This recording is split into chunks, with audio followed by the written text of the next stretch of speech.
Hello everybody and welcome back to my YouTube channel. My name is Effy and I hope you're having a great day and an amazing week. We are back with makeup and mythology and I'm warning you now, it's a long video. It's a really long story and I just want to apologise. This story was recommended to me by a friend, so this is for that friend. It is the Epic of Gilgamesh.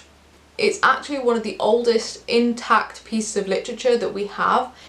It was originally carved into stone tablets in 2100 BCE or something like that. It is so old, but it is a really good story. I actually quite enjoyed it. I'd never heard it before. I used the Charlie Better Beauty The Earth palette on my eyes. I love the look that's come out, to be completely honest. Everything I used on my face will be listed in the description box below. But other than that, if you like this video, please do give it a thumbs up. If you like this content, please consider subscribing. And if you have another mythology story you would like me to cover, then please let me know in the comments. I put out a mythology video every 4 weeks. And I put out makeup videos every Wednesday. But I will stop talking now because the video is going to be so long already. I really hope you enjoy it. Okay, so we start with Gilgamesh, and Gilgamesh is a king of a town/city called Uruk, and Uruk is an ancient city of Sumer which is based along the Euphrates River, and it is one of the most fertile places along the river, so Gilgamesh is obviously very rich because of this, and also Gilgamesh is 2/3 god. Now, Gilgamesh was not a very good ruler. He oppressed his people. He's very well known for abusing the Lord's right, which is a really old privilege that lords would get to essentially, on a person's wedding night, the lord would have the right to sleep with the bride before the husband. As well as that, he would force the young men in his village or city into tests of strength and really hard laborious work, and essentially this was to make sure that they were always really tired, because if they were tired they couldn't rise up against him. And because of this, the people called out to the gods asking them to help essentially, and the gods heard these cries and they decided the best course of action was to create a man equal to Gilgamesh so that this man could challenge the king. And this man was Enkidu, I think that's how you pronounce it, and he lived in the woods in the wild with the animals. And Enkidu is described as a primitive man compared to Gilgamesh. And eventually a hunter says that a wild man has been pulling up his animal traps, and he doesn't want to tell Gilgamesh about this because what would Gilgamesh do? So instead he tells the sun god called Shamash. So Shamash sends a woman called Shamot. Now Shamot is described as a temple worker.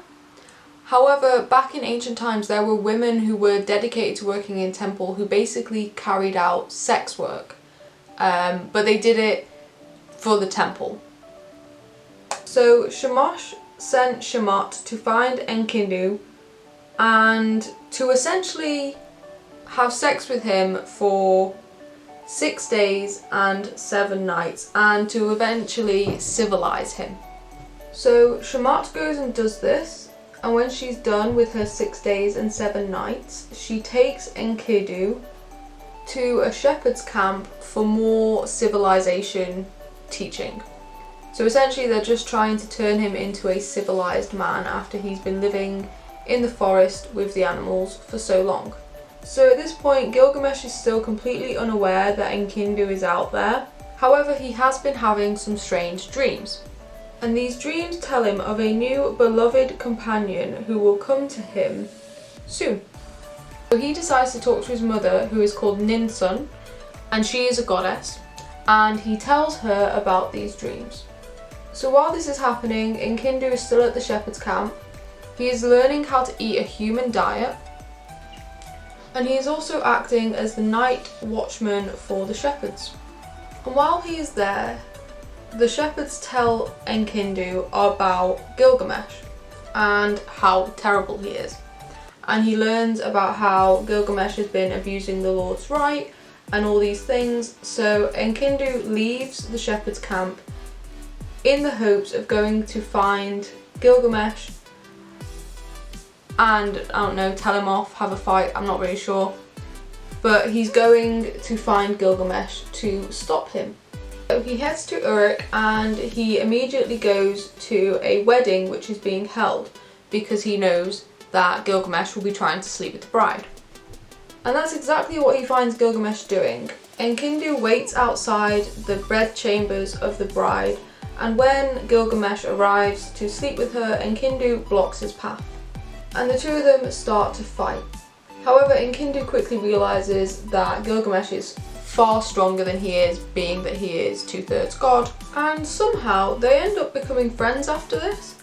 And really this is just Gilgamesh's dream coming true because Enkidu is that new beloved companion that has come to him. And Gilgamesh decides that the two of them need to travel to the nearby cedar forest to slay a demigod. Now, the nearby cedar forest isn't just any old cedar forest, it is the realm of the gods. And the demigod Gilgamesh wants to kill is Humbaba. And simply the only reason he wants to kill Humbaba is for the notoriety and fame it would bring him. Now, Humbaba is the guardian of the forest, and he works with the will of Enlil, who is the god of storms. And Enlil told Humbaba to be a terror to mankind. And it is said that when Humbaba looks at someone, it is the look of death, and that his roar is a flood, that his mouth is death, and his breath is fire. Pretty scary guy. And it is also said that he could hear 100 leagues away, so that any rummaging in his forest, he would be able to hear it, because who would dare to enter his forest? So Gilgamesh is pretty set on going down and killing Humbaba, and Enkidu and the Council of Elders both sort of warn against this. But regardless, Gilgamesh decides to go anyway. So of course the Council of Elders kind of give Gilgamesh as much advice as they can, and Gilgamesh also goes to visit his mother before he goes too. And his mother Ninsun asks the sun god Shamash to watch over and protect her son as he goes on his journey, and also to provide some extra protection to Enkidu, she actually adopts him so that her protection would carry on to him as well, which I think is quite sweet. Before he goes, Gilgamesh leaves instructions for the Council of Elders of how to run the city while he is away, and then off they go. They have to travel quite far to get to the cedar forest, so they do camp on their way there, and every few nights they perform a dream ritual. And Gilgamesh has 5 completely terrifying dreams. In these dreams, Gilgamesh sees falling mountains, thunderstorms, wild bulls, and a fire-breathing bird. Not what you want to see. But Enkidu manages to convince Gilgamesh that these dreams are just predicting their triumph. So they carry on with their journey, and as they approach the cedar forest, they can hear Humbaba bellowing from below. And the two men simply reassure each other that everything is going to be fine and that they should carry on and go down there. So they get to the forest and they immediately run into Humbaba, pretty convenient.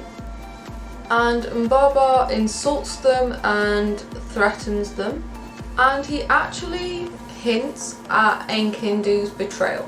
He sort of hints that Enkidu was created by the gods for Gilgamesh's downfall. And Gilgamesh is obviously scared, but Enkidu encourages him and the fight begins.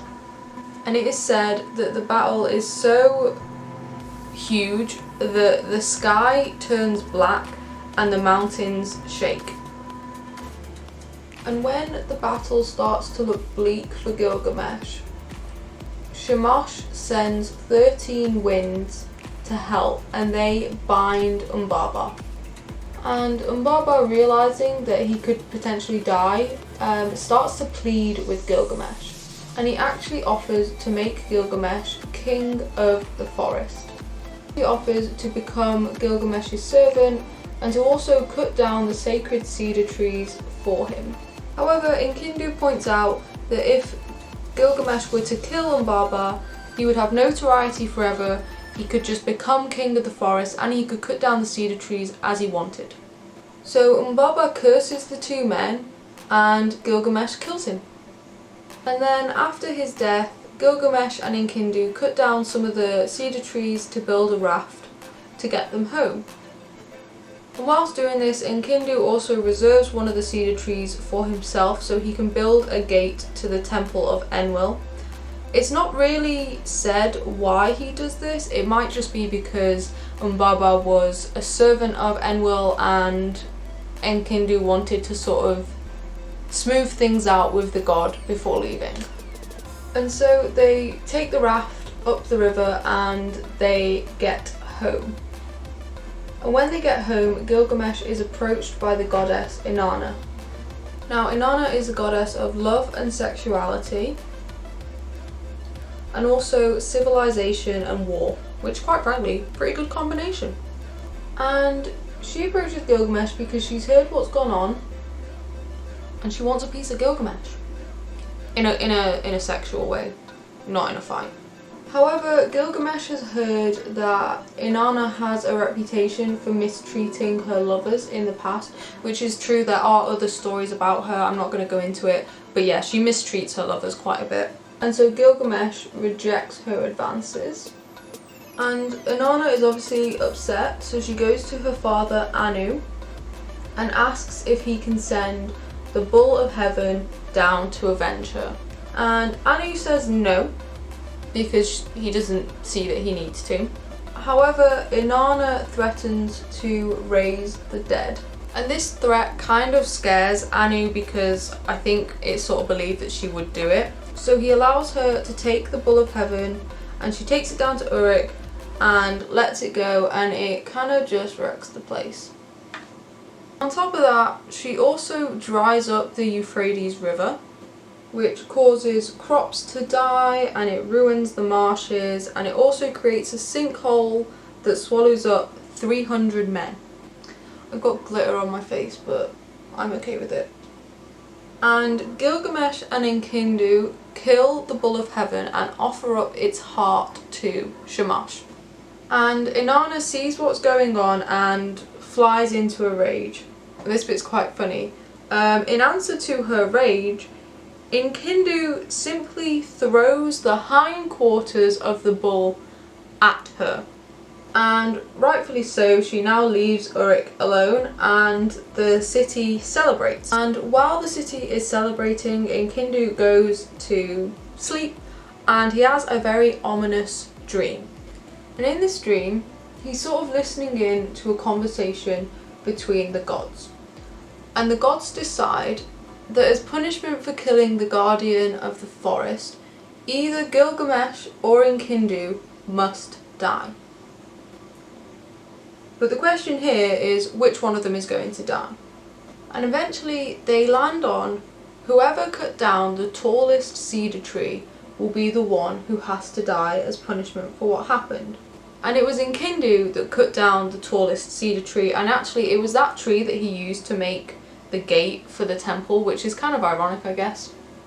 And so Enkidu is marked for death by the gods. And in the dream, Shamash tried to change the god's mind, and in their defense he actually lies and claimed that they killed Umbaba and the Bull of Heaven on his request, which is kind of a big claim to make to the gods. And still in the dream, Enkidu curses the gate he made for the temple. He also curses Shamat, the temple worker, for taking him from his nice, comfortable, wildlife place. He also curses the hunter who found him originally. And then Shamat, the temple worker, appears in the dream and basically just tells him to calm down. It was because of her that Shamash was able to clothe and feed him. And it was the hunter who introduced the gods to Enkidu. And Shamash also tells him that he is going to die, but that Gilgamesh is going to bestow great honours upon him at his funeral. She also states that Gilgamesh will erect a statue in his honour, and that everyone will worship at the statue, and that Gilgamesh will wander the wilderness consumed with his grief. And that essentially Gilgamesh will end up giving up his role as king to ensure that Enkidu gets a safe passage into the underworld, which technically is what the gods put Enkidu there for. It's just a sad way of going about it. And after hearing all this, Enkidu removes the curse he put on Shamat and instead blesses her. This is all still in the dream. And then he enters a new dream, which is a lot worse. He is attacked by a lion-headed eagle that overpowers him, and he calls out to Gilgamesh for help, but Gilgamesh is too afraid to come and help him. Again, all still in the dream. And so the lion-headed eagle transforms Enkidu into a dove, and he finds himself trapped in Kur, which is their underworld. And their underworld is described as a house of dust. There is no light, the dead simply sit in the darkness. There is no food, there is no water, they simply eat clay and drink dirt. And everyone is dressed in bird feathers because, like in many religions, the underworld is sort of seen as an equal place. I mean, even now, death is known as the great equalizer and things like that. And so yeah, it's sort of a everybody is equal, everybody's in bird feathers. And it is at this point, after he has spent a little bit of time in the underworld, that he wakes up. And he obviously immediately goes and tells Gilgamesh about the dreams he's had. He begs Gilgamesh to remember him after he dies. He begs him. A lot of the tablet goes on about how much he is begging Gilgamesh to remember him after he dies. And quite rightly, Gilgamesh gets kind of scared by these dreams that Enkidu has had. And just to prove the point, the moment Enkidu has finished telling Gilgamesh about his dreams, he immediately falls sick. And from then on, he only lives for 12 more days, progressively getting more sick each day. On the 12th day, he cries out to Gilgamesh, accusing him of leaving him in his time of need. And while he is dying, he also complains that he wasn't able to die a heroic death, and instead he just sort of died through sickness. And Gilgamesh again promises to remember Enkidu, and actually he doesn't fully believe that Enkidu is dead. And there is a very famous quote, it's quite a disgusting quote, but he basically says that he will not believe Enkidu is dead until the first maggot drops from his nose, which is kind of disgusting, but it's sort of a reminder of just how horrible death can be, I guess. But it's actually very powerful imagery, and it's one of the main quotes that is remembered from this story. And Gilgamesh actually calls upon the plants, the people, the city, places on earth, all to mourn Enkidu. And he stays there for a few days mourning, and eventually he covers Enkidu's body and stands guard over it all through the night. And come the morning, he tears off his clothes, removes all of his jewels, and cuts his hair. And just like the dream predicted, Gilgamesh commissions a statue of Enkidu. And he also showers his grave with gifts from the city's treasury. All of this is to try and encourage a safe passage into the underworld for Enkidu. And it's pretty much exactly what the dream said would happen. And he also holds a great banquet in honour of Enkidu and sends many items to appease the gods. And at this point we sort of run into a bit of a roadblock in that the tablet itself is a little bit damaged, so we're not too sure what it actually says, but a lot of scholars seem to believe that the bit that's missing is simply just describing the funeral. And Gilgamesh actually speaks to Enkidu, not actually Enkidu because he's dead, but he sort of, I don't know, prays to Enkidu and tells him about the statue and that everybody is worshipping him. And Gilgamesh also makes an offering to Shamash The full reason is a little bit unknown because again the tablet is broken, but it's sort of inferred that Shamash suggested that Gilgamesh should wander the wilderness in mourning. So enough time passes while Gilgamesh is out wandering the wilderness for him to start looking at his mourning in a bit of a different light. And this different light is sort of him realising that at some point he's probably going to die too. And so he decides that the best way to battle this is to search for Etnapishtim? I think that's how you pronounce it. So he had heard stories of Etnapishtim. I'm sorry if I'm pronouncing it wrong. And the stories he had heard is that Etnapishtim knew the secret to eternal life. And the story is basically that he is one of the very few survivors of the Great Flood, and that once the Great Flood was over, the humans that had survived were granted immortality. And so he decides he's going to go and find Etnapishtim. Now Etnapishtim lives in the east, but he lives so far east that it is said that where he lives is where the sun rises in the morning. And on the first night of his quest, he has a nightmare. And it's not really said what happens in this nightmare, but obviously it's not a good one. But he chooses to ignore it anyway, which in my opinion is a bit stupid because so far everything that's gone wrong has been predicted in a nightmare. But he decides to go anyway. And when he gets to this place, it's sort of two mountains. But when he gets there, he runs into two scorpion human mixed creatures. These creatures are said to be husband and wife, and when Gilgamesh arrives, they're kind of scared of him and he's kind of scared of them. So to start with, the male scorpion human is very afraid because he thinks that Gilgamesh is a god, a 100% god. His wife realises and points out to him that Gilgamesh is only 2/3 god, he's not a full god, there's nothing to worry about. And Gilgamesh tells them that he is there to see Etnapishtim. I think Etnapishtim is meant to be one of his great ancestors or something like that, but that's only really mentioned at this point. And the scorpions sort of tell him that humans don't really go there.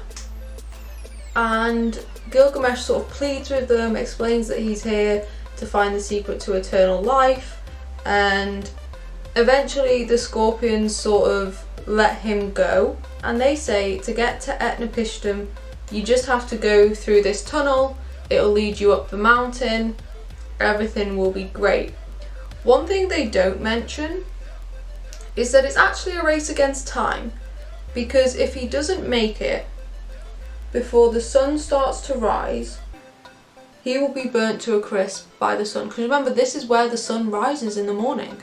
So obviously he makes it with seconds to spare, of course, and he makes it to the summit and everything's fine. And when he gets there, he sees a garden. Now this isn't any normal garden, this is a garden of the gods, and the trees, instead of having fruit on them and flowers, there are jewels. Gilgamesh eventually finds a tavern, and at this tavern he meets one of the alewives of the god. I don't know what an alewife is, I'm sorry, I didn't look it up. But she is kind of scared of Gilgamesh because of how he looks. Remember, he's been wandering about in the wilderness for God knows how long. He's also said to have a lion skin cloak on him or something like that. So she thinks that he is either a thief or a murderer. So she runs into the tavern and bars the door against him, which kind of annoys Gilgamesh. He yells and he threatens her and she doesn't let him in. So eventually he kind of calms down and he sits and he tells her his story. He tells her about killing Umbaba and the cedar forest and the bull of heaven, and how Enkidu has died and he's sad and he mourned, and now he's here to find the story of eternal life. When he finishes, he rather sadly asks her, is there any way that he can become immortal? And she very plainly tells him that humans are not supposed to worry about death, and that it will come to them all, and that the only way to really enjoy life is to forget about death, have a party every day, and basically just enjoy what you have. And obviously Gilgamesh isn't happy with this story, and he demands to know how to find alEHQ. And she says he will have to cross the waters of death. And to do so, he will have to talk to Ushannabi, I think that's how you pronounce it. He is the ferryman who will take him across the river, and all is good. So Gilgamesh heads down to find Ushannabi, and instead he finds Ushannabi's boat, and Ushannabi isn't there. And surrounding this boat are a bunch of stone charms. And because Ushannabi isn't there, Gilgamesh gets very angry and decides to break all of the stone charms. Now Ushannabi was nearby collecting mint, I think, or something like that, and he hears what's going on and he comes back to see that Gilgamesh has destroyed all of the charms that were on his boat. And obviously he kind of asks, you know, what are you doing? And Gilgamesh says he needs to get across the water. And Ushannabi kind of says, well, I would have taken you across, but you've broken all my charms that keep us safe, so now we can't. However, he does have a backup plan. He tells Gilgamesh to go into the forest and cut 300 punting poles. These are sort of the poles you use to push against the riverbed to move the boat. So Gilgamesh says, yeah, sure, okay, do that. So he goes into the forest and he cuts 300 punting poles. And they load them all up into the boat, and Ushannabi tells Gilgamesh that you should use the pole once, as much as possible, but once you have used it, drop it in the water, do not use it again, because if any of the water gets on you, you will die instantly. And so they get about halfway across the river and they realise that they don't actually have enough poles to get all the way across. So Gilgamesh has an idea. He uses his lion skin cloak as a sail, and they just slowly drift across the river. Utnapishtim is waiting on the other side and sees what is going on and is actually a little bit confused. But they arrive on the shore and Gilgamesh repeats his story all over again. And alEHQ goes into a very long speech telling Gilgamesh how he should be happy with what he has in life. He was born a rich and powerful king, which is more than most, and it is the will of the gods that humans will eventually die. Now Gilgamesh is annoyed because obviously this isn't the answer he wanted, and he demands to hear the story of how alEHQ became immortal, because to Gilgamesh alEHQ looks rather unremarkable. So he's like, how come you're immortal and I'm not? One of the gods decided one day that they wanted to have a flood to kill all the humans, and the trickster god informed alEHQ of what was going to happen, told him to build a boat, so he did, and he put some of the humans on there, he put a bunch of animals on there, and it's very much like Noah's Ark story. So when the flood ended, alEHQ sent up gifts to the gods and sacrifices, and most of the gods were happy that alEHQ and some of the humans had survived, but the god who started the flood was actually really annoyed and kind of used immortality as a punishment, and also a sort of, I was right, the flood did kill all the humans, because they're not humans anymore, they're gods. alEHQ kind of tells Gilgamesh that he will never be honoured by the gods in the same way he was. These lashes aren't even, I'm sorry, I tried to do it on camera. However, he does give Gilgamesh a chance. He tells Gilgamesh that if he can stay awake for 6 days and 7 nights, he will grant him immortality. Now Gilgamesh says, yep, easy enough, I can do that. But he falls asleep the moment he sits down. And alEHQ asks his wife to bake a loaf of bread for every day that Gilgamesh is asleep. And Gilgamesh sleeps for 6 days and 7 nights. So when Gilgamesh wakes up, he can't say that he didn't sleep for that long, because there are 6 loaves of bread, all which are at different levels of decaying. So it's proof that he did sleep for that long. And when Gilgamesh wakes up, He's very annoyed because he's come all this way and nothing has been resolved. He's still not going to live forever. And as he is about to leave, Ennepishu's wife actually comes forward and says that it is unfair to let him leave with absolutely nothing. So Ennepishu tells Gilgamesh that there is a plant that grows at the bottom of the ocean which won't make him immortal, but it will make him young again, so he will have a longer life. And so Gilgamesh is very happy with this news. Obviously it's not exactly what he wanted, but it is good enough. So when he leaves, and I'm pretty sure the ferryman goes with him, he goes to the ocean, he ties some rocks to his feet, sinks down to the bottom, grabs up the plant and cuts off the rocks and floats back up to the surface. He then gets out the water and decides not to eat the plant straight away. Instead, he's going to take it back to Uruk and test it on an old man beforehand, because if it's going to kill someone, he'd rather it not kill him. And so himself and the ferryman head back to Uruk, and along the way they stop at a really nice spring, they camp there, they shower off in the waterfall, and Gilgamesh decides to go and take a bath. So he goes to take his bath and he doesn't take the plant with him, which is a bit ridiculous. And while he is taking his bath, a snake comes up and steals the plant. And it is said that the snake shed its skin as it was leaving, which kind of shows that it was sort of rejuvenating, I guess. That's what it's meant to show. And Gilgamesh obviously gets upset again. It was a complete waste of a journey. But they head back to Uruk regardless, and Gilgamesh is welcomed back as a hero. That is the story told in tablets 1 to 11. Tablet 12 is a bit of an anomaly because the scholars that study it sort of argue over where it fits into the story. It's not quite a sequel or a prequel. It's a bit confusing as to where it fits, because in this 12th tablet, Enkidu is still alive. I'll tell you the story and sort of give you a brief overview of it because it's not that important, but basically it is called Gilgamesh, Enkidu and the Underworld. And in this 12th tablet, Gilgamesh notices that some of his belongings are falling into the underworld, and he doesn't know what to do about it, but he wants his belongings back.